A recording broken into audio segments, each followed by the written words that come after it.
नमस्कार दर्शकवृन्द, मिथिला नेपाल टेलिभिजनको मिथिला बहसमा म नारायण आचार्य यहाँहरूलाई हार्दिक स्वागत गर्न चाहन्छु।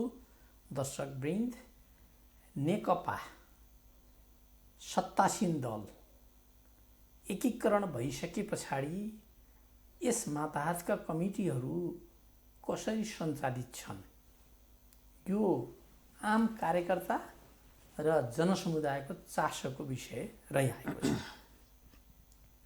अभूतपूर्व मत प्राप्त गरेर झन्डै 2/3 सरकार निर्माण गर्न सफल नेकपा खाली सरकारमा बसेर त्यतातिर मात्रै चर्चा परिचर्चा भएको छ कि सङ्गठन निर्माणका कामहरू पनि सोही अनुरूप अगाडि बढेका छन्।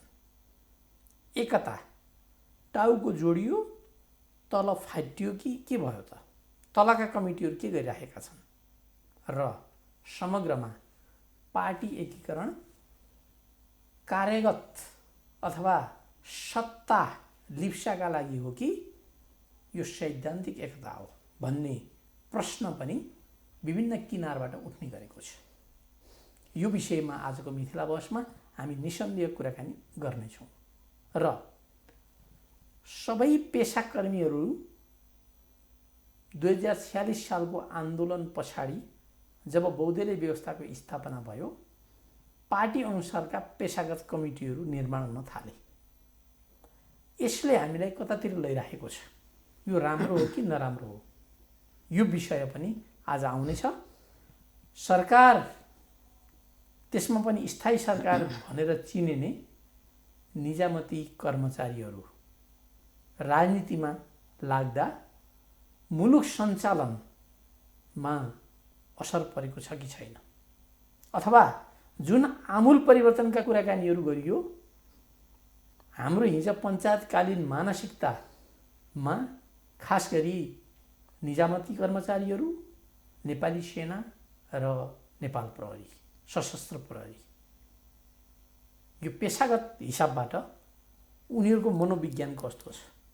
सेवाग्राहीलाई भगवान सरह मानेर सेवा दिने कि लाटसाप पल्टिएर सेवाग्राहीको नमस्कार खोज्ने?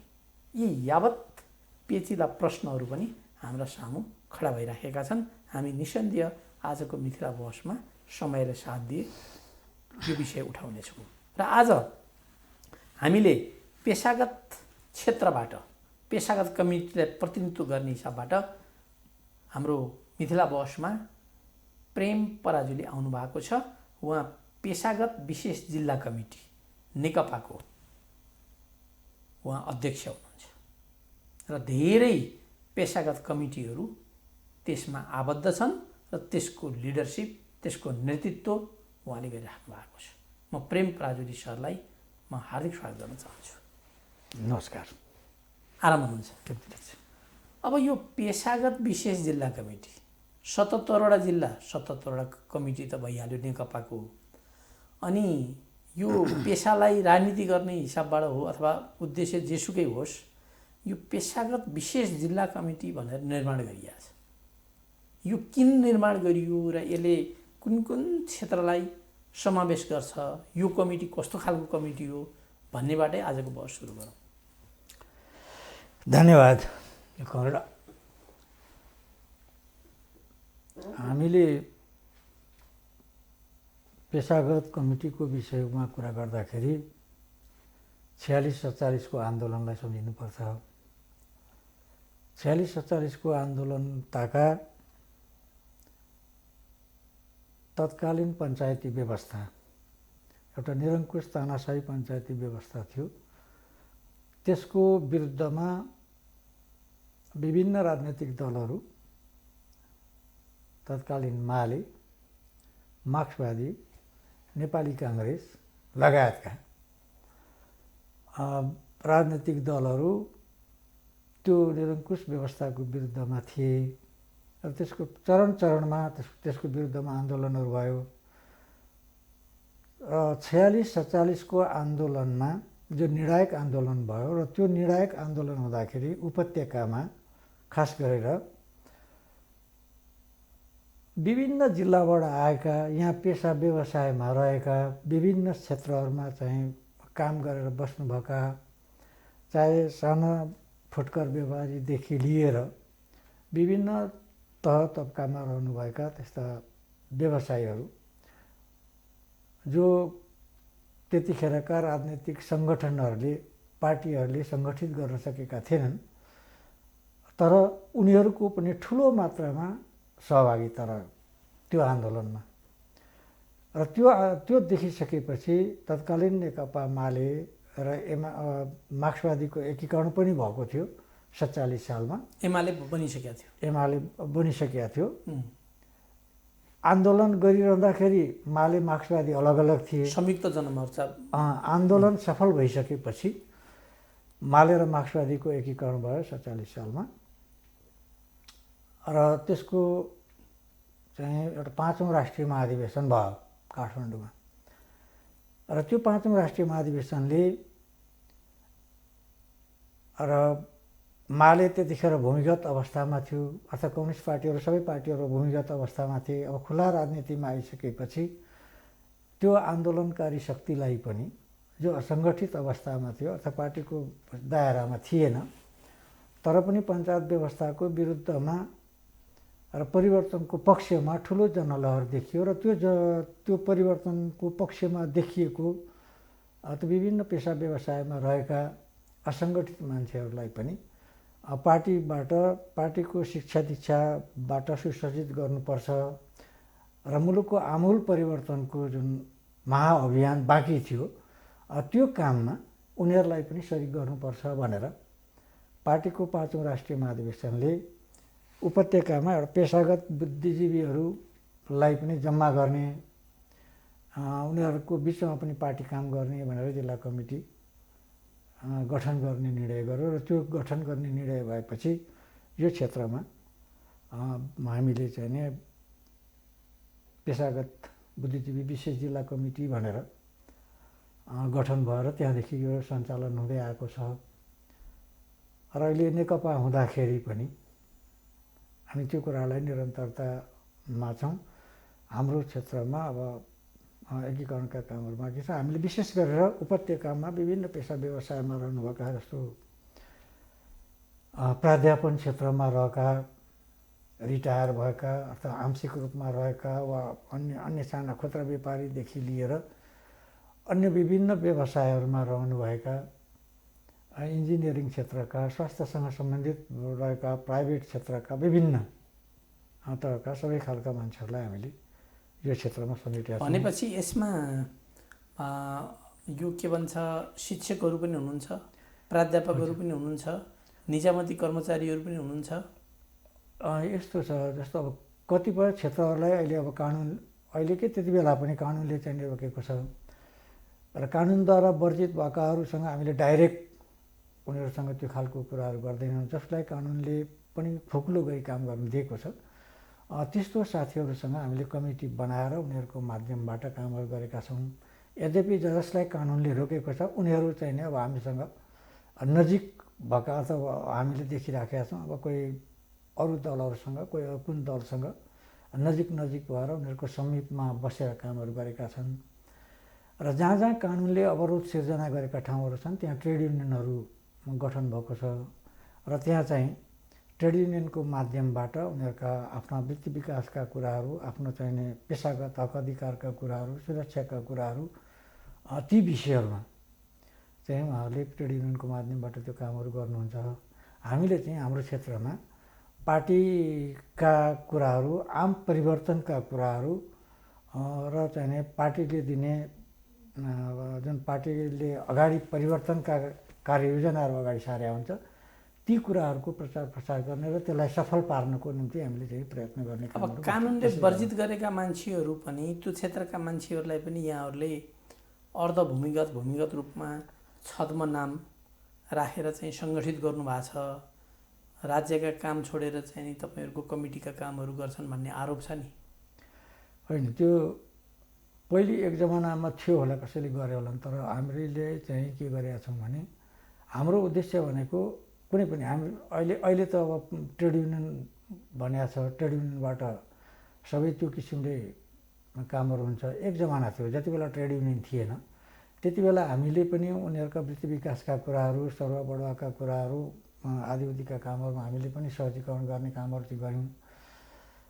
तर अहिलेको स्थितिमा ट्रेड युनियनहरू चाहे त्यो संस्थान क्षेत्रमा भन्नुहोस्, चाहे निजामती क्षेत्रमा भन्नुहोस्, चाहे अरू क्षेत्रमा भन्नुहोस्, ट्रेड युनियनहरू जहाँ जहाँ गठन भएका छन् त्यहाँ चाहिँ उनीहरू नै प्रभावशाली छन्। त्यसमा हामीले त्यो अन्य कुराहरू गर्नु पर्दैन। अब अहिले त हामी आफै सत्तामा पनि छौँ, कानुन लागू गर्ने तहमा पनि छौँ। त्यसो हुँदाखेरि हामीसँग नजिक विचार राख्ने, हामीलाई भोट हाल्ने साथीहरू, हामीलाई मन पराउने साथीहरू, नेकपालाई मन पराउने साथीहरू त्यो निजामती क्षेत्रमा पनि छन्, त्यो प्राध्यापन क्षेत्रमा पनि छन्, स्वास्थ्य क्षेत्रमा पनि हुनुहुन्छ, इन्जिनियरिङ क्षेत्र, सबै हर क्षेत्रमा छन्। किनभने अब त्यो भएको हुनाले र जसलाई कानुनले वर्जित गरेको छैन, खुला रूपमा उहाँहरू सहयोग गर्न सक्नुहुन्छ अथवा काम गर्न सक्नुहुन्छ, त्यस्तो साथीहरू खुला रूपमा आउनुहुन्छ। त जसलाई कानुनले वर्जित गरेको छ उहाँहरू आफ्नो ट्रेड युनियनहरू मार्फत ती कामहरू गर्नुहुन्छ। हाम्रो आह्वान भनेको के हो भने सरकारले आह्वान गरेका जनप्रिय कामहरूमा सरकारलाई सहयोग गर्ने, जनताको सेवा गर्ने, जनतालाई दुःख नदिने काममा चाहिँ सबै राष्ट्र सेवकहरू, कर्मचारीहरू लाग्नुपर्छ। हामीलाई जे पनि जस्तो शिक्षक छ उसको काम पढाउने हो। पढाउने भनेको खालि गएर क्लास मात्रै लिने होइन कि उसको हातमा जति भविष्य हामीले सुम्पेका छौँ बच्चाहरू, उसले राम्रो चरित्र सिकाउनु भयो भने, राम्रो शिक्षा दीक्षा दिनुभयो भने असल नागरिक तयार हुन्छ। हामीले त्यहाँ राम्रो कुरा सिकाउन सकेनौँ, हामीले जे छ त्यस्तैमा चल्ने बानी सिकायौँ भने ऊ पनि त्यस्तै हुन्छ, भोलिको पुस्ता पनि त्यस्तै तयार हुन्छ। त्यसो भएको हुनाले हाम्रा शिक्षकहरू, हाम्रो प्राध्यापन क्षेत्रमा रहेका साथीहरू त्यो किसिमले चाहिँ आफूलाई जिम्मेवार बनाएर, उहाँको त्यहाँको सरकार तिनीहरू नै हो, विद्यालयको सरकार त्यही हो, यता कर्मचारी क्षेत्रमा आउँदाखेरि कर्मचारी अड्डाको सरकार उहाँ नै हो। त ती आफूले चलाउने सरकारहरू हामीले राम्रोसँग चलाउन सक्यौँ भने देश आफै समृद्ध हुन्छ। र त्यो किसिमले हाम्रा जिम्मेवारीहरू पुरा गरौँ, जनतालाई दुःख दिने होइन। हामीले त्यो कर्मचारीहरू भनौँ अथवा अन्य साथीहरू जसले पनि तलब लिएर राज्यबाट अथवा संस्थाहरूबाट हामीले तलब लिएर कामहरू गर्छौँ भनेको त्यो भनेको जनताको निम्ति, राष्ट्रको निम्ति, देशको निम्ति केही कन्ट्रिब्युसन हामी गरिरहेका छौँ, सहयोग गरिरहेका छौँ। त्यो कुरामा नहिचकिचाइकन खुला दिलले जनताको काममा सहयोग गरौँ भन्ने कुरा नै हामीले आह्वान गरिराखेका छौँ। हामीसँग सम्बद्ध भएका, हामीसँग नजिकमा रहनुभएका अथवा हामीलाई मन पराउने साथीहरूलाई म फेरि पनि तपाईँको टेलिभिजन मार्फत पनि म त्यही आह्वान गर्छु कि हामीले जुन फाँट जे जिम्मेवारीहरू लिएका छौँ त्यो जिम्मेवारी इमान्दारिताका साथ जनताको पक्षमा, राष्ट्रको पक्षमा, देशको पक्षमा पुरा गरौँ, देश समृद्ध हुन्छ। अब पेसागत क्षेत्रका मान्छेहरूलाई नेतृत्व गर्ने कमिटी होइन, यो ह्युमन रिसोर्स मानव संसाधनका हिसाबबाट यहाँहरू अत्यन्त बढी अनुभवी हुनुहुन्छ। त्यस्ता मान्छेहरू, पेसा व्यवसाय गर्ने परिपक्व सुझुझ भएका मान्छेहरू यहाँहरूको कमिटीमा हुन्छन्। अब अहिले दुईटा पार्टी एक भएको छ। अब यो दुईटा पार्टी एक हुँदाखेरिमा पहिलाको चाहिँ माओवादी केन्द्र, नेकपा माओवादी केन्द्रको यो पेसागत कमिटी के कुन अवस्थामा थियो त्यो उहाँहरूलाई थाहा हुने कुराहरू भयो। अनि अहिले चाहिँ यहाँले यो पेसागत विशेष जिल्ला कमिटीको नेतृत्व गरिराख्दाखेरिमा यो पार्टी एकीकरणको जुन क्रम छ त्यसलाई निरन्तरता दिन यो पेसागत कमिटीमा चुनौती के छ? केही अप्ठ्यारा त होलान्? मलाई त्यस्तो अप्ठ्यारो ठानेको छैन।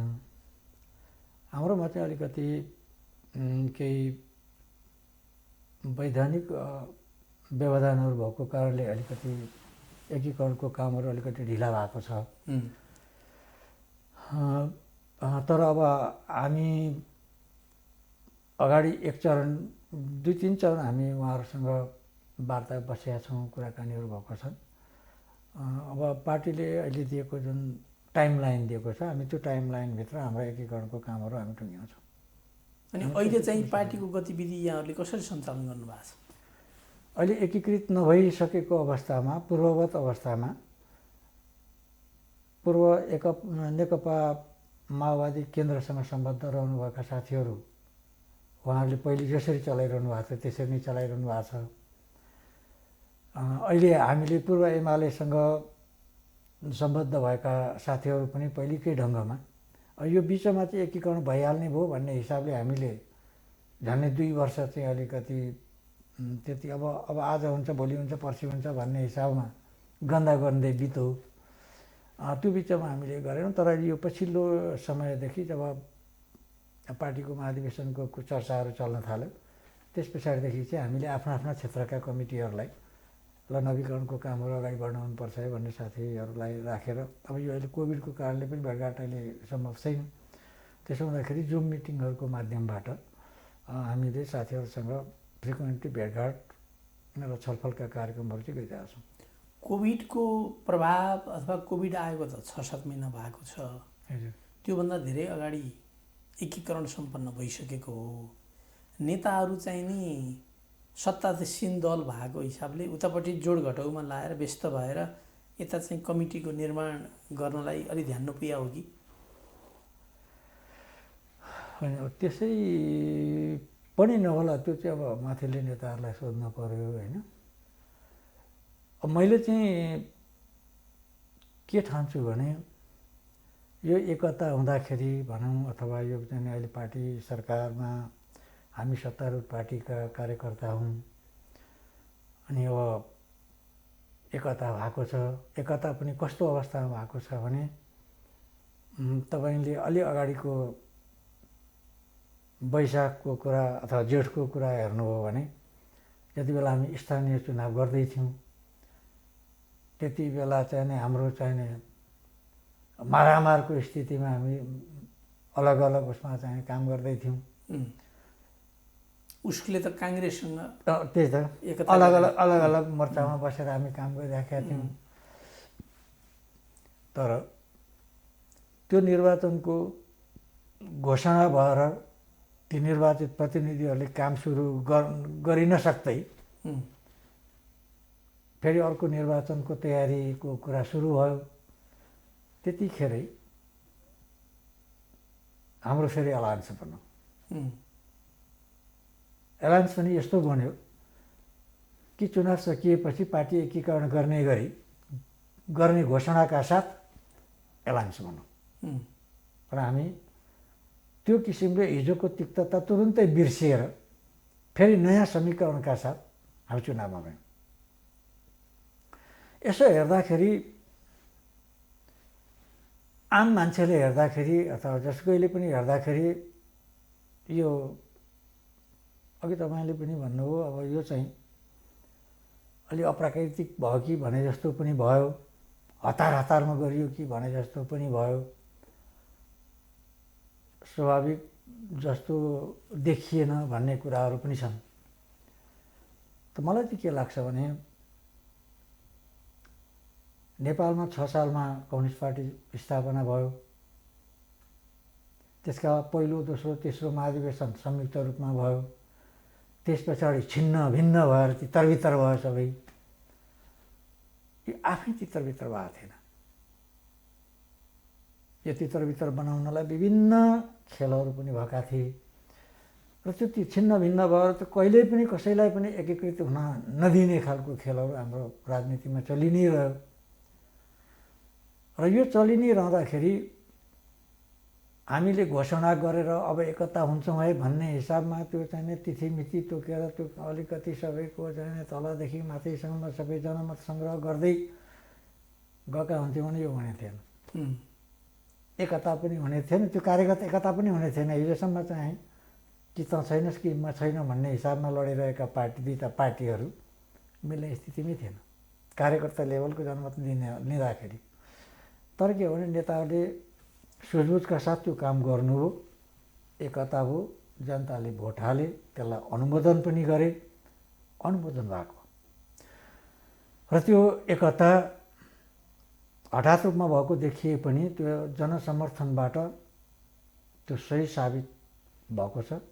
र अत्यधिक बहुमतबाट त्यो एकतालाई जनताले अनुमोदन गरेका छन्।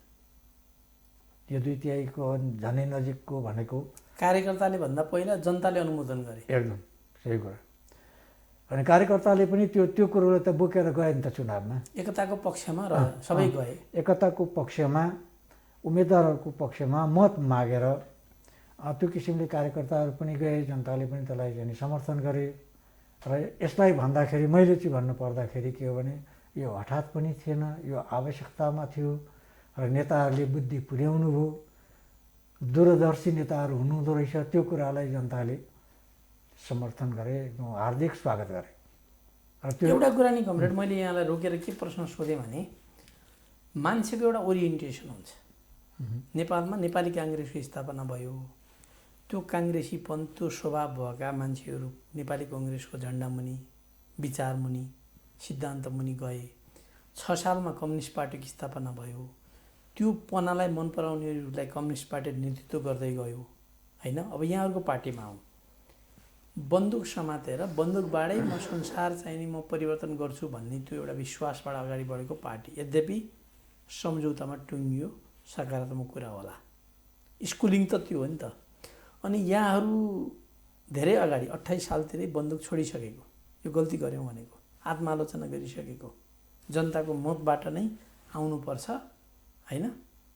एउटा सोसल डेमोक्रेट जस्तो निर्वाचनलाई चाहिँ अपनाएर आउने, पछि मदन भण्डारीले जबज ल्याइसकेपछि त सैद्धान्तिक पक्ष पनि स्थापित भइहाल्यो। त्यो जबज मार्फत यहाँहरू सत्तामा पनि पटक पटक गएर सत्ता साझेदारी गरिसकेको पार्टी, जनयुद्धको चाहिँ नि बेसबाट आएको पार्टी। अब कमिटी गठन हुन थाल्यो, अनि त्यो कमिटी निर्माण गर्दा त्यो बन्दुकीपना आयो भने के गर्नुहुन्छ? त्यही त, म अहिलेको विषय र यो विषय उस्तै कुरा हो, म त्यसैमा जोड्दैछु। हो, राजनीतिक पार्टीहरू, काङ्ग्रेसले पनि हतियारबन्द युद्ध गरे हो, तत्कालीन नेकपा माले पनि। कम्युनिस्टहरूको पहिलेकै सोच भनेको के हो भने राज्य सत्ता भनेको चुनावबाट होइन, निर्वाचनको माध्यमबाट होइन, निर्वाचन भनेको पुँजीवादीहरूले अपनाउने एउटा हत्खण्ड होइन, धाँधली गर्छन्, सारा हत्खण्डहरू अपनाउँछन्। त्यसो हुँदाखेरि सर्वहारा श्रमजीवी वर्गको नेतृत्व गर्ने अथवा त्यसको राजनीति गर्नेहरूलाई टिकी खान दिँदैनन्। त्यसो भएको हुनाले हामीले उनीहरूको राज्य सत्ता खोसेर लिने हो, सशस्त्र क्रान्ति गर्ने र त्यो क्रान्तिको अब प्रधान शत्रु, सहायक शत्रु छुट्याएर त्यही अनुसार तिनीहरूलाई चाहिँ आक्रमण गर्ने, उनीहरूलाई परास्त गर्ने र चाहिँ सत्ता कब्जा गर्ने र आफ्नो चाहिँ शासन लागू गर्ने। यो सोचबाट माले पनि त्यही सोचबाट गरे हो, माओवादीले पनि त्यहीबाट गरे हो 10 वर्ष जनयुद्ध। काङ्ग्रेसले पनि यद्यपि उसको त्यो थिएन, तर उसले पनि राणा शासनको विरुद्धमा अझ 18 सालमा चाहिँ पञ्चायतको विरुद्धमा पनि हतियार उठाएको काङ्ग्रेसले। तर सबैको निचोड भनेको अब यहाँले पनि अब इतिहास हेर्नुभएको होला, जति बेला प्रथम विश्वयुद्ध, द्वितीय विश्वयुद्ध थियो, संसारमा मान्छेहरू युद्धको मानसिकतामा थिए। संसारको माहौल नै एकदम क्रुद्ध हुने, रिसाइहाल्ने, एक्सन लिइहाल्ने, हतियार उठाइहाल्ने, सफाया गरिहाल्ने, यो खालको एउटा मनस्थितिबाट संसार गुज्रिरहेको बेला थियो। त्यति बेलै कम्युनिस्ट पार्टीहरू पनि त्यही बेलामा चाहिँ धमाधम दोस्रो विश्वयुद्ध पछाडि, अनि दोस्रो विश्वयुद्ध अगाडि पछाडि कम्युनिस्ट पार्टीहरूले सत्ताहरू कब्जा गरे युद्धको माध्यमबाट। हामीले चिनिया कम्युनिस्ट पार्टीको कुरा गर्छौँ, हामीले चाहिँ क्युबाको कुरा गर्छौँ है, अरू लाओसकै कुरा भनौँ, जुनसुकै पनि कम्युनिस्ट पार्टीहरूले, रुसकै कुरा भनौँ, कम्युनिस्ट पार्टीहरूले सशस्त्र विद्रोहको माध्यमबाट त्यसको बलमा राज्य सत्ता कब्जा गरेका थिए। र कम्युनिस्ट पार्टीको विधान अर्थात् कम्युनिस्ट पार्टीले जे घोषणा गर्छ त्यही कुरो नै राज्यको विधान हुन्थ्यो उनीहरूको। हाम्रो मुलुकको सन्दर्भमा चाहिँ के भयो भने त्यस्तो भएन। हामीले के भन्यौँ, जब यो 1990 को दशक पछाडिको कुरा भनौँ, सोभियत सङ्घ ढलो, पूर्वी युरोपहरू ढले, सारा कम्युनिस्टहरू चाहिँ भागारै भाग भइरहेको अवस्थामा नेपालमा कम्युनिस्टहरूमा हामीले चाहिने नयाँ मोडलको बाटो तय गरेर हामी शान्तिपूर्ण रूपमा जनताको अभिमतबाट जनताको विश्वास जितेर जनतालाई रिझाएर कम्युनिस्ट पार्टी चाहिँ सत्तामा जाने सोचका साथ हामीले चाहिँ जनताको बहुदलीय जनवाद कार्यक्रम पास गरेर हामी चुनावमा आयौँ। नेकपा एमाले त्यो अभ्यास गरिरहेको थियो। तत्कालीन माओवादीहरू कहाँ त्यसरी हुन्छ, यो चाहिँ खोसेरै लिने हो भनेर उहाँहरूले 10 वर्ष लामो जनयुद्ध भनेर सशस्त्र युद्ध पनि सुरु गर्नुभयो। तर लास्टमा उहाँहरूले पनि के थाहा पाउनुभयो भने अब, किनभने द्वितीय विश्वयुद्ध पछाडि त्यो जुन एउटा पिरियड थियो त्योभन्दा पछाडि कुनै पनि युद्धहरू, चाहे त्यो पेरुको भन्नुहोस्, चाहे त्यो फिलिपिन्सको भन्नुहोस्, जहाँ जहाँ पनि सशस्त्र युद्धहरू कम्युनिस्ट पार्टीहरूले गरे, तर त्यो कुनै पनि युद्धहरू सफल भएनन्। एकदम हामीले त अब भोलि कब्जा भयो, भोलि पर्सि भइसक्यो भने जस्तो तहमा थुप्रै आधार इलाकाहरू बनाएर अगाडि बढेका कम्युनिस्ट पार्टीहरू पनि पछाडि गएर ध्वस्त भएको स्थिति छ। त्यसो भएको हुनाले हामी जुन उसमा आयौँ र हामीले बेलैमा समयलाई चिन्यौँ। पछि नेकपा माओवादीले पनि त्यो कुरो रियलाइजेसन गर्यो, अब यो बाटोबाट त्यहाँ पुगिँदैन, अब शान्तिपूर्ण रूपमा नै हामीले अगाडि नबढ्ने हो भने यो आन्दोलन धारा पर्छ भन्ने कुरा उहाँहरूले पनि रियलाइज गर्नुभयो। र 64 सालमा शान्ति वार्ता भयो, विस्तृत शान्ति सम्झौता भयो। त्यसको माध्यमबाट अथवा जनआन्दोलनमा सहभागी हुँदै विस्तृत शान्ति सम्झौताको माध्यमबाट हतियार व्यवस्थापन, सेना व्यवस्थापनदेखि लिएर अहिले हामी शान्ति प्रक्रियामा टोटल्ली अब हामी चुनावको माध्यमबाट 64, 70, 74 का 3टा निर्वाचनहरूमा हामी आइसकेका छौँ। 74 देखि हामी एकीकृत ढङ्गले अगाडि बढेका छौँ।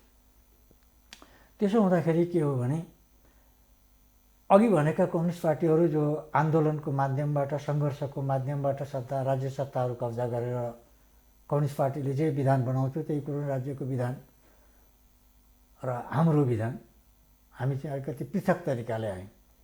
हामीले के गर्यौँ, संविधान सभा मार्फत हामीले संविधान बनायौँ र यो हाम्रो जनआन्दोलन पनि एक्लै कम्युनिस्ट पार्टीको नेतृत्वमा भएन। यसमा चाहिँ प्रजातन्त्रवादीहरू, गणतन्त्रवादीहरू र कम्युनिस्टहरूको संयुक्त आन्दोलनबाट हामीले यो लोकतन्त्र प्राप्त गरे हो अहिलेको, र त्यसैको माध्यमबाट हामीले संविधान जारी गरे हो। संविधान सभा बनाएर संविधान जारी गऱ्यौँ। संविधान जारी गरिसकेपछि हामीले पार्टी एकता गऱ्यौँ र अहिले हामी एउटा ठुलो शक्तिका साथ सरकारमा उपस्थित भएको छौँ, संसदमा छौँ। अबको अहिलेको हाम्रो च्यालेन्ज, तपाईँले अहिले गर्न खोजेको क्वेसन पनि के हो भने हामी एउटा शान्तिपूर्ण रूपमा निर्वाचनको माध्यमबाट आयौँ, संविधान एउटा, देशको कानुन एउटा छ, कम्युनिस्ट पार्टीको विधान एउटा छ। आफै एक्लै कम्युनिस्ट पार्टीको नेतृत्वमा विद्रोह गरेर सङ्घर्ष गरेर आएको कम्युनिस्ट पार्टीको उसको विधान र सरकारको विधान एउटै छ। उसले चाहिँ उसैको संसद नै त्यहाँ सर्वसर्वा हुन्छ। तर हाम्रोमा चाहिँ के हो भने हाम्रो संविधान अरूहरू पनि मिलेर बनाएको संविधान देशको कानुन हो। यता नेकपाको विधान एउटा भएको छ र अहिले हाम्रो माग भनेको पार्टीले यत्रो बहुमत प्राप्त गरिसकेपछि हाम्रो विधानले अर्थात् हाम्रो पार्टीले भनेअनुसारका कामहरू फटाफट लागू गरे हुन्थ्यो नि सरकारले भन्ने हाम्रो माग। सरकारलाई को तर्फबाट हेर्दाखेरि उसले त ऐन कानुन अनुसार हेर्नु पर्यो, नेकपाको विधान अनुसार त उसले त्यहाँ हाम्रो यो छ भन्न त पाउँदैन। संविधान ऐन कानुन अनुसार गर्नु पर्यो। त्यसो हुँदाखेरि अहिले हाम्रा ती दुईटाको बिचमा अलिकति केही समस्याहरू देखिएका छन् र हुनुपर्ने कामहरू गतिहरू नमिलिरहेको अवस्था अलिकति देखिएको छ र पार्टीभित्र पनि हामीले हिजो अस्तिसम्म अलिअलि विवादहरू हामीले देखिरहेका छौँ। अहिले पार्टीमा चाहिँ विवाद छ, व्यक्तिका इन्डिभिजुअल विभिन्न कुराहरू होलान्, तर सार रूपमा यसको चाहिँ कुरा लिँदाखेरि हाम्रा ती चिजहरू हुन्। यो चाहिँ मार्क्सले पनि भन्नुभएको छैन, यो माओ सेतुङकोमा पनि छैन, यो लेनिनको किताबमा पनि पाइँदैन। यो हामी नयाँ तरिकाले हिँड्या हुनाले, नयाँ बाटो आफैले बनाएको हुनाले यसको व्याख्या, यसको विश्लेषण र यसको चाहिने परिभाषा पनि आफैले लेख्नुपर्ने भएको छ र त्यो काममा अहिले हाम्रो नेतृत्व लागिराखेको छ। होइन, जनताको दर्शकको जिज्ञासा के रहन सक्छ भने यहाँ एउटा पेसागत कमिटीको चाहिँ नि अध्यक्ष जस्तो मान्छे यहाँ हुँदा, यहाँ बुद्धिजीवी हुनुहुन्छ, यो पार्टी एकता जुन छ नि यो अलि चिरञ्जीवी, अलि दीर्घकालीन छ कि यो सत्ता मोहका आधारमा यो कार्यगत एकता जस्तो भएको छ, यो सैद्धान्तिक हो कि होइन भन्ने प्रश्न छ के। त्यसैले त मैले के भन्दैछु भने पार्टी गठन भएको भनेको यो दोकान गर्नलाई अथवा बिजनेस गर्नको लागि पार्टीहरू बनेका होइन। पार्टीहरू बनेका भनेको देशमा भएका विकृति, विसङ्गति, अव्यवस्थाहरूलाई हटाएर नयाँ व्यवस्था, राम्रो व्यवस्था, सुखी व्यवस्था। अनि भागवण्डा त छ नि त, कमिटीमा पनि भागवण्डा छ, राज्यका म त्यो निकायमा पनि भागवण्डा छ। म त्यो कुरा म बताउँदैछु। यी सबै कुरा गर्ने भनेर मालेले अर्थात् एमालेको पनि त्यही कुरा हो, माओवादीको पनि त्यही कुरा हो। जब हाम्रो लक्ष्य जाने ठाउँ एउटै हो। हिजो हामीले त्यो जाँदाखेरि हामीले शान्तिपूर्ण रूपमा भन्यौँ, उहाँहरूले क्रान्तिबाट भनेर भन्नुभयो। अहिले पछिल्लो चरणमा आइसकेपछि होइन यो क्रान्तिबाट पनि अब दुनियाँ असफल भइराखेका छन् भने हामी पनि किन भनेर उहाँ शान्ति रूपमा आउनुभयो। जब हाम्रो बाटो पनि एउटै हो, पुग्ने ठाउँ पनि एउटै हो भने किन अलग अलग जाने, एकै ठाउँमा मिसेर जाउँ भन्ने कुरा हो। यो पूर्ण रूपमा सैद्धान्तिक छ होइन, पूर्ण रूपमा यो सैद्धान्तिक छ, व्यवहारिक छ। अब कुरा के हो भने हिजोसम्म त्यो खालको कुरा भएको हुनाले कि त छैनस् कि म छुइनँ भन्ने अवस्थामा पुगेका कार्यकर्ताहरू, नेताहरू, तपाईँले त्यो यहाँ घरिघरि अहिले पनि यो अहिले पार्टीमा विवाद चलिरहेको बेलामा त्यो विगतमा नेताहरूले गर्नुभएका भाषणहरू, चुनावी भाषणहरूका अडियोहरू, भिडियोहरू खुब अपलोड भयो, अहिले हेरियो। त त्यो किसिमको एउटा तिक्ततापूर्ण भनाइहरू राखिरहेका नेताहरू कसरी झ्यापै अँगालो हाल्न सके होलान् भने जस्तो छ। तर पनि देशको एउटा परिवर्तनको दिशामा जाँदाखेरि तिनै कुराहरूलाई पक्रेर बस्ने हो भने हामी कतै पनि जान सक्दैनौँ। अगाडि जाने हो भने ती चिजलाई थाँती राखेर, ती चिजलाई छोडेर अगाडि बढ्नुपर्छ। त्यो हिम्मत नेतृत्वले गरेका छ। र मलाई सोध्नुहुन्छ भने यो पूर्ण रूपमा सैद्धान्तिक एकता नै हो। किनभने एमाले 47 सालदेखि नै शान्तिपूर्ण रूपमा क्रान्ति गर्ने, शान्तिपूर्ण रूपमा चाहिँ सहभागी भएर जनताको विश्वास जितेर आफ्ना कार्यक्रमहरू लागू गर्ने सोचका साथ चुनावी उसमा भाग लिएर आइराखेको। माओवादीले सशस्त्र विद्रोहको मार्फत जाने भनेर भनेको, तर 64मा जब हतियार बिताइसकेपछि, विशेष शान्ति सम्झौतामा आइसकेपछि र उसको पनि दिशा एउटै भयो, बाटो एउटै भयो, बाटो पनि एउटै, लक्ष्य पनि एउटै भइसकेपछि ती दुईटाको मिल्नुको विकल्प थिएन। अलग अलग लड्नु भनेको फेरि पनि नेपाली जनताले चाहना गरेको कुराको लक्ष्यमा पुग्न नसक्ने अवरोध सिर्जना गर्नु मात्रै हुन्थ्यो।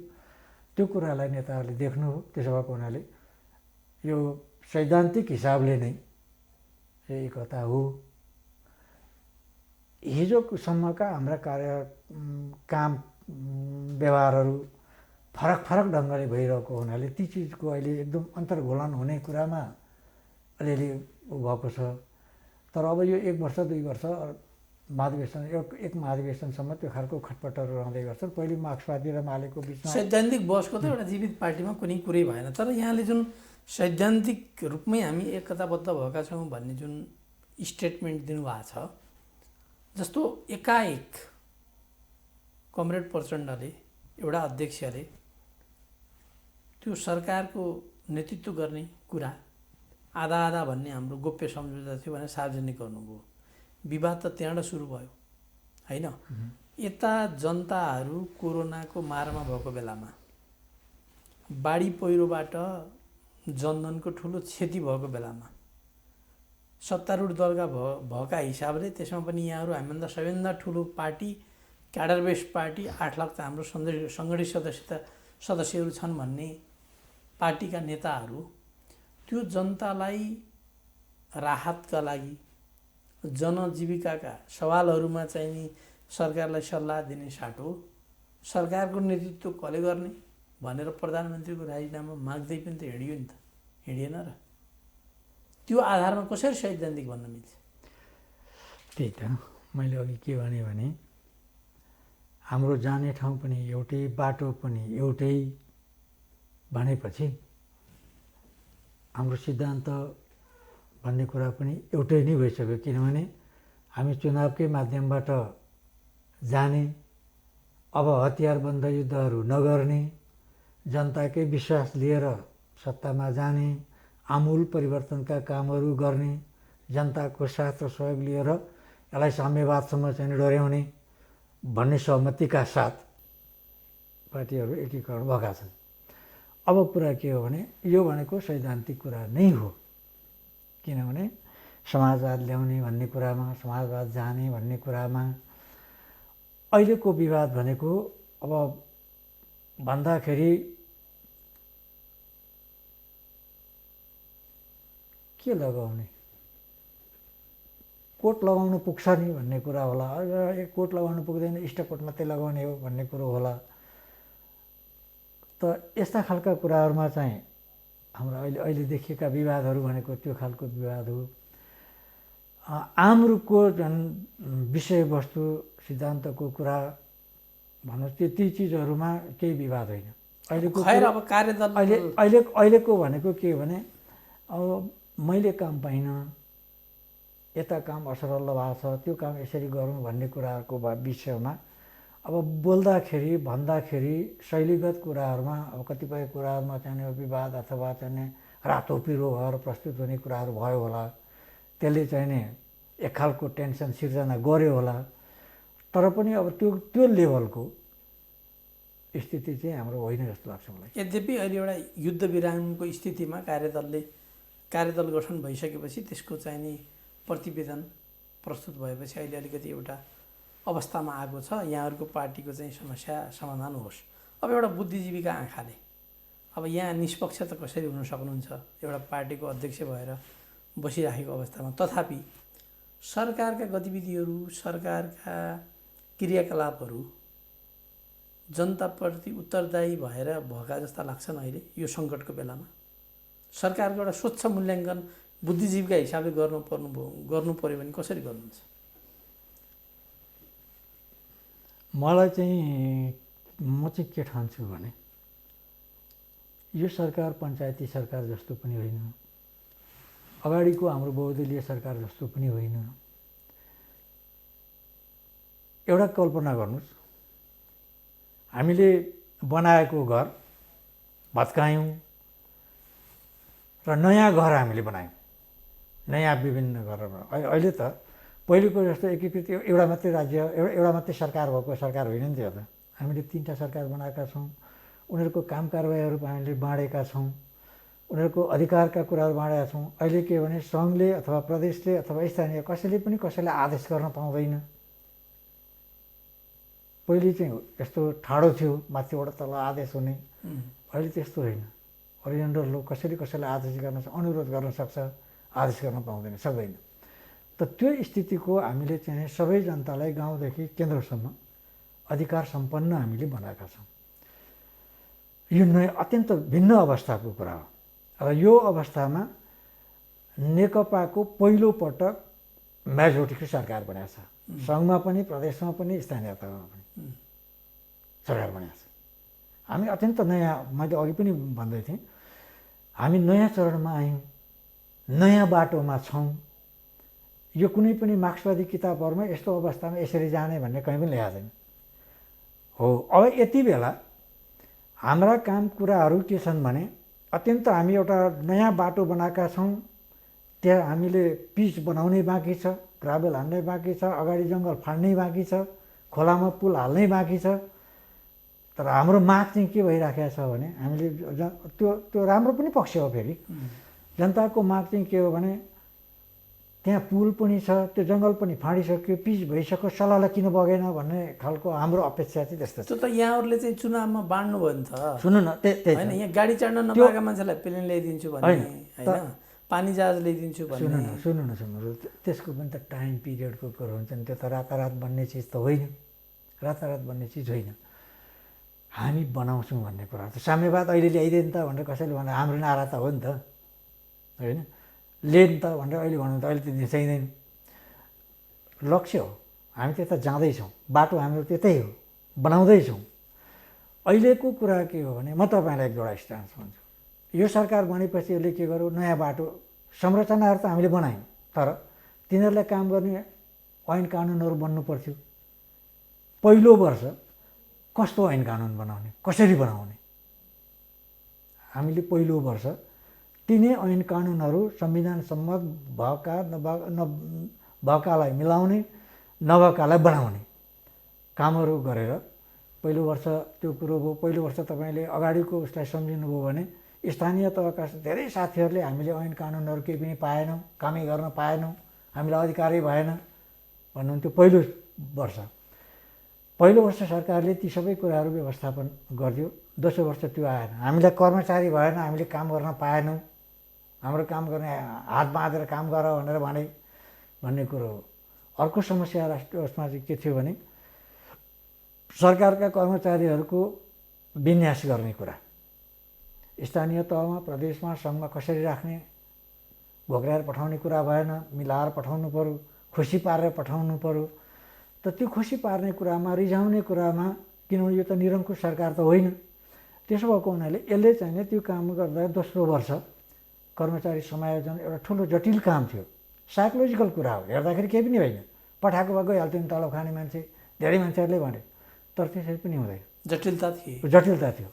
त्यो चिजलाई कर्मचारीहरू तैपनि अझै पनि कतिपय साथीहरूको चित्त पनि बुझेको छैन। तर धेर थोर जेसुकै भए पनि त्यो एउटा समायोजन भयो, साथीहरू जानुभएको छ, कतिपय खुसी भएर जानुभएको छ, कतिपय मन नपराउँदै भए पनि जानुभएको छ। कामहरू अहिले अगाडि बढ्दैछन्। अब हाम्रो फुल फ्लेजमा काम हुने बेला यो वर्ष थियो। हाम्रा राष्ट्रका कार्ययोजनाहरू पनि बनेका थिए। उद्योग हाम्रो चाहिने पर्यटन उद्योगमा चाहिने व्यापक सहभागिता गर्ने भनेर लागि पनि सक्नु भएको वर्ष नै थियो। हामीले कार्यक्रम अगाडि बढाएका थियौँ, तर त्यो चिज लागू गर्न नपाइकन कोभिड सुरु भयो र हामीले त्यो कामहरू गर्न सकेनौँ। अर्कै महामारीतिर हामी लाग्यौँ। अब अहिले त बाढी पहिरोको पनि समस्या छ, ती सबै कुराहरू छन्। अर्को कुरा यो सरकारले गरेको राम्रो काम भनेको यो सरकार आउने बित्तिकै देश टुक्र्याउँछौँ भनेर एउटा पक्ष आन्दोलन गरिरहेको थियो र केही हतियारधारी समूहहरू फेरि पनि मान्छेको अपहरण, फिरौती, हत्याका कामहरू गर्दै थिए। फेरि पनि हामी सुरक्षित हुँदैनौँ कि भन्ने एउटा आशंका मान्छेमा छँदै थियो। त ती चिजहरू यो सरकारले अहिले निमिट्याउनु भएको छ। तपाईँ शान्तसँगले, निष्फिक्रीसँगले हामी हिँड्न सक्छौँ, हिँडुल गर्न सक्छौँ, व्यापार बन्द गर्न सक्छौँ। अहिले लुटिएला, अपहरणमा पर्ला, यस्तो खालको कुराहरूबाट हामी मुक्त भएको छौँ।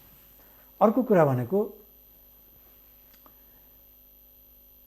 ठुलो भएपछि जे पनि गर्दा हुन्छ, उसलाई कानुनले छुँदैन, कसैले कारवाही पनि गर्दैन भन्ने जुन साइकोलोजी आम मान्छेहरूमा भएको छ। त त्यो चिजको निम्ति तपाईँहरूले अझ तपाईँहरू मिडियामा नै हुनुहुन्छ, हाम्रा सांसदहरू, हाम्रा कतिपय मन्त्रीहरू, कतिपय उच्च तहकै मान्छेहरू विभिन्न अनैतिक कामहरूमा, भ्रष्टाचारका कुराहरूमा पक्राउ परेको, कारवाहीमा परेका तपाईँहरूले नै समाचारहरू सम्प्रेषण गरेर मैले थाहा पाएको त यसरी परिराखेका छन्। 12 वर्ष अगाडिदेखि चाहिँ अफ्ताब आलम भन्ने मान्छे जसले चाहिँ जिउँदै 10औँ 12औँ 15औँ जना मान्छेहरूको चाहिँ भट्टीमा चाहिँ डढाएर मारेको थियो। राज्य शक्तिको दुरुपयोग गरेर कारवाहीबाट बच्दै फेरि पनि पटक पटक मन्त्रीसम्म हुने त त्यो खालको एउटा अवस्था थियो। त त्यस्तो खालको मान्छेलाई पनि समातेर अहिले कानुनी कठघरामा ल्याएको छ। यसले के हो भने एउटा सुशासनको कुराको प्रत्याभूति राज्यले गर्दैछ।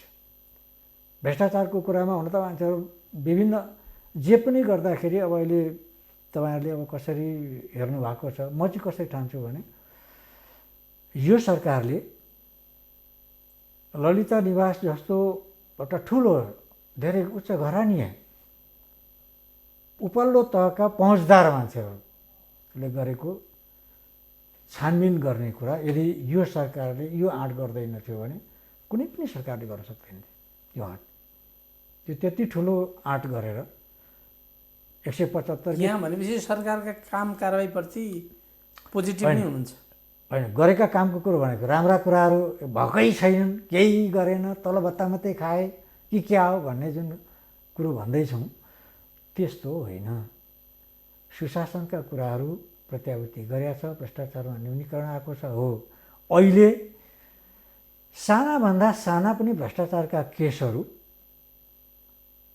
सानाभन्दा साना पनि कुराहरूमा बढी खोजबिन भएर धेरैजसो चिजहरू अहिले खोजबिन भएको कारबाहीमा परे हुनाले एउटा हाम्रो सुशासनको बाटातिर हामी अगाडि बढिरहेका छौँ। तर कतिपय म चाहिँ देख्छु त्यो त्यही भ्रष्टाचारमा अनियमिततामै संलग्न भएका मान्छेहरू यो सरकारले भ्रष्टाचार गर्यो, ललिता निवास केपी ओलीले बेच्यो भनेर पनि भने हामी सुनिरहेको छौँ। कतिपय ती सबै कुराको भनेको के हो यथोचित मूल्याङ्कन जनताबाट हुन्छ। फेरि चुनावमा जानुपर्छ। अब हामी एकदम कार्यक्रमको अन्तमा आएका छौँ। प्राविधिक साथीले जानकारी दिइसक्नुभयो। अब जाँदा जाँदै एउटा बुद्धिजीवी पेशागत कमिटीको नेतृत्व गरेको मान्छेको हिसाबले त्यो कमिटीमा आबद्ध मान्छे आम जनसमुदायहरू जो बाढी पहिरो लगायत कोरोनाबाट प्रताडित छन् तिनीहरूलाई छोटोमा सन्देश दिनु पर्यो। म अलिकति बिट मारिदिन्छु। बिट चाहिँ के हो भने तर त्यति हुँदाहुँदै पनि जनताका अपेक्षा अनुसार हामीले जति पनि कामहरू गर्न सक्थ्यौँ, गर्नु पर्थ्यो, त्यति कामहरू सबै भएका छैनन्, गर्नुपर्छ, अझै पनि गर्नुपर्छ। अब यो बिचमा हाम्रो पार्टीका कामहरू पनि अलिकति व्यवस्थित हुन सकेका छन्। एकताको कामहरू पूर्णता नभएको हुनाले कतिपय ठाउँहरूमा हामीले काम गर्न सकेका छैनौँ। तर अब एग्रेसिभली जानुपर्छ र यी सबै कामहरूलाई हामीले व्यवस्थित गर्नुपर्छ। जनताका आकाङ्क्षामा हामीले बलमपट्टि लाउनै पर्छ र हामीले जे नारा दिएका छौँ त्यसलाई साकार गर्नुपर्छ, त्यसमा लाग्नुपर्छ। हामी लाग्छौँ। अब अहिले कोरोनाको कुरा छ, बाढी पहिरोको कुरा छ, धेरै समस्यामा जनताहरू परेका छन्। त त्यसमा पार्टी सरकार अब हामी एक भएर जनताका घाउमा मलमपट्टि लगाउने कुरा, उनीहरूका दुःख दर्दमा हामीले चाहिँ सहभागी हुने कुरा, राहतका कुराहरू, उनीहरूको पुनर्स्थापनाका कुराहरू र उपचारका कुराहरूमा हामी चाहिँ एक भएर लाग्नुपर्छ र जनतालाई नेकपाको सरकार छ, नेकपा छ, नेकपा हाम्रो हो भन्ने अनुभूति हामीले गराउनुपर्छ। त्यो काममा हामी लाग्नुपर्छ। म सबै नेकपासँग सम्बद्ध नेता, कार्यकर्ता, साथीहरू, शुभचिन्तक सबैलाई म त्यही आह्वान गर्न चाहन्छु। समय र सम्वादका लागि धेरै धेरै धन्यवाद। धन्यवाद। दर्शकवृन्द, हामीले भर्खरै कुराकानी गऱ्यौँ पेशागत विशेष जिल्ला कमिटी नेकपाका अध्यक्ष प्रेम पराजुलीसँग सरकारका गतिविधिका विषयमा यथोचित मूल्याङ्कन गर्ने, सल्लाह सुझाव दिने र जनजीविकाका कुराहरूमा, राहतका कुरामा, पुनर्स्थापनाका कुरामा हामीले सरकारको ध्यानाकर्षण गर्ने क्रम जारी रहनेछ। मिथिला बहस कार्यक्रम यहाँहरूले हेर्नुहोला। सकारात्मक पृष्ठपोषणको अपेक्षा हामी राख्दछौँ। मिथिला नेपाल टेलिभिजन सबैका लागि, सधैँका लागि अर्को मिथिला बहसमा अर्को विशेष व्यक्तित्वका साथ उपस्थित हुने बाचा गर्दै म नारायण आचार्य यहाँहरूबाट बिदा हुन चाहन्छु। आफ्नो ख्याल राख्नुहोला। हस्त नमस्कार।